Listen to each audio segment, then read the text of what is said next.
Hola, ¿qué tal? Buenas tardes. Mi nombre es Edson Ibarra, soy profesor de ciencias en las especialidades de física y de química. En esta ocasión hablaremos un poco de lo que es el átomo, sus inicios, los modelos atómicos que vamos a estudiar, las partículas subatómicas, la tabla periódica y los enlaces que pueden formar con otros átomos, ya sea de su misma especie o de otros átomos. Empezamos. ¿Qué son los modelos atómicos? Los modelos atómicos, como lo dice aquí, son representaciones gráficas de la estructura y funcionamiento de los átomos. Han sido desarrollados a lo largo de la historia de la humanidad a partir de las ideas de cada época se manejaba respecto a la composición. Es decir, como todo lo que nosotros sabemos, va evolucionando conforme al tiempo vaya pasando. Bien, vamos a ver ahora un poco sobre los modelos atómicos. Empezamos con el primer modelo atómico, el modelo atómico de Dalton. Dalton sugiere que los átomos eran similares a bolas, por eso es conocido el modelo atómico de Dalton como bolas de billar. Él creía que los átomos podían unirse químicamente para formar compuestos, pero que se combinaban y se hacían más estables. Entonces, las moléculas que él manejaba eran impenetrables, es decir, nada las podía penetrar y no manejaba que tuvieran cargas eléctricas. El siguiente modelo atómico es el modelo atómico de Thomson. Joseph Thomson propuso un modelo atómico muy elemental. Básicamente era al igual una esfera como la que Dalton nos había dicho, pero esta esfera tenía una carga positiva y se encontraban incrustados en ella las cargas eléctricas negativas, llamadas electrones, que más adelante vamos a profundizar un poquito más en eso. El siguiente modelo atómico que tenemos es el de Ernest Rutherford.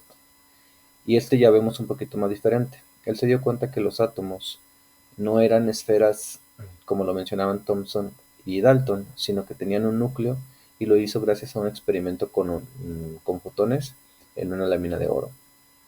Entonces debido a este experimento, él pudo darse cuenta que poseen un núcleo y que en el núcleo están las partículas con carga positiva llamadas protones, al igual que las partículas neutras llamadas neutrones. Y en las órbitas estaban los electrones, que estos les van a permitir formar enlaces que lo vamos a ver un poquito más adelante.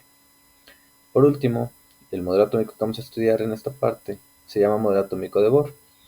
Básicamente era igual que el modelo de Rutherford, de hecho lo retomó y lo que hizo fue agregar niveles, es decir, las órbitas no nada más estaban ahí acomodadas, sino que tenían un porqué. Y este modelo se llama modelo planetario y el núcleo actuaría como si fuese el Sol y los planetas, en este caso, ¿verdad? Serían los electrones que están ahí eh, todos juntitos y de acuerdo al nivel en el que estén van a tener propiedades. Los electrones que estén en el último nivel son aquellos que le van a permitir formar enlaces.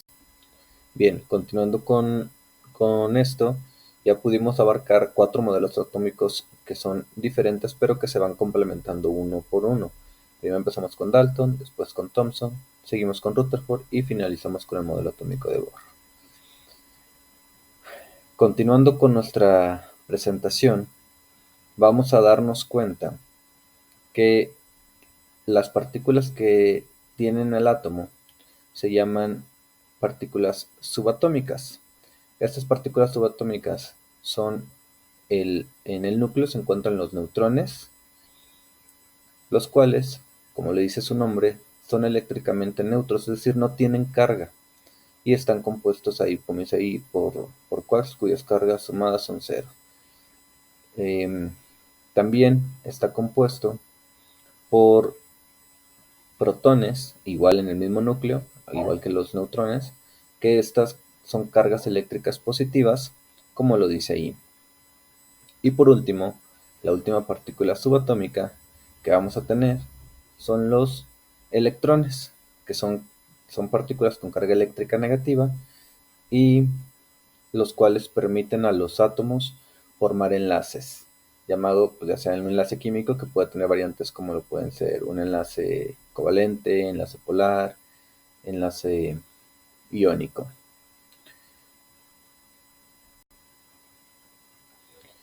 Continuando con lo que es el átomo, vamos a darnos cuenta que el átomo tiene diferentes eh, variaciones.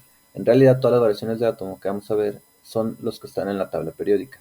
Es decir, vamos a tener en un total de 118 elementos de la tabla periódica. Cada elemento de la tabla periódica es un átomo distinto.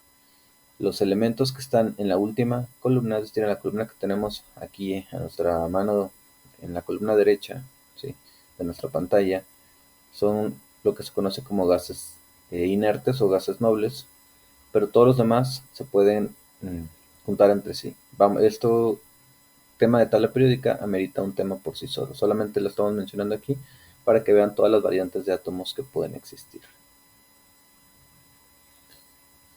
La tabla periódica es una disposición de los elementos químicos en forma de tabla, valga la redundancia, y ordenados por su número atómico, por una configuración de electrones y sus propiedades químicas. Este ordenamiento muestra tendencias periódicas como elementos con comportamiento similar en la misma columna. Por último, vamos a ver lo que son los enlaces químicos. Los enlaces químicos, como lo mencionamos, se dan con los electrones de valencia y se pueden dar entre átomos de la misma especie, es decir, que sean oxígeno y oxígeno, por así decirlo, para crear una estabilidad, pero también pueden ser diferentes especies. Y aquí tenemos lo que es el metano, que tiene un átomo de carbono y alrededor de él hay 4 átomos de hidrógeno unidos por electrones. El carbono presenta 4 electrones de valencia y el hidrógeno presenta un electrón de valencia. Esto hace que se cree un enlace fuerte llamado la regla del octeto, porque se completan en su última capa. Esto sería todo.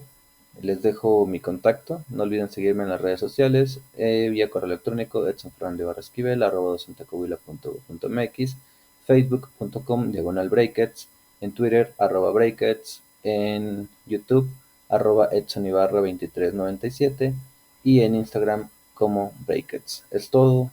Los saludo, nos despedimos y hasta la próxima.